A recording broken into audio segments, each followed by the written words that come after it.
Em dic Ainhoa, tinc 16 anys, estic fent un curs de PFI d'imatge personal i estètica a l'Institut Vall d'Hebron. Jo vaig fer l'ESO fins l'últim curs, fins quart, però no vaig arribar a passar el curs, llavors tenia l'opció de repetir o de fer un PFI i vaig escollir millor un PFI d'estètica i perruqueria. N'hi ha diverses opcions, però va ser la que més m'encaminava al que jo vull fer pròximament. M'agradaria el pròxim any fer un grau mitjà d'estètica. Em sento molt còmoda amb tot el professorat, amb les altres classes, així que molt bé.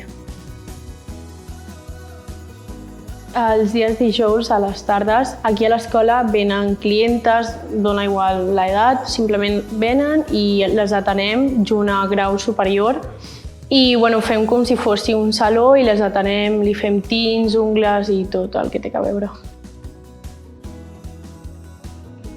El que més m'agrada ara mateix és la forma que han canviat, perquè sento que l'any passat era una dinàmica d'estudis molt diferent i ara jo faig cursos normals, matemàtiques, català, socials, però també faig pràctiques d'estètica perruqueria i el conjunt de fer les dues coses són diferents als estudis i sento que és més dinàmic, és millor, la veritat.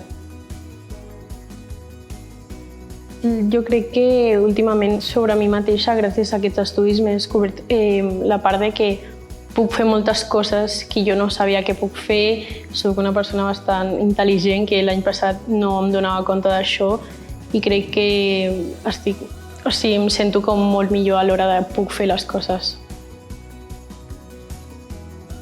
Jo a les persones que ara mateix estan dubtant del que volen fer, els donaria el consell que segueixin el que realment li agrada, el que diuen, mira, jo és que crec que vaig per això, jo ho vull fer, que no es donin com per vençuts massa d'hora i que segueixin amb les ganes que tinguin.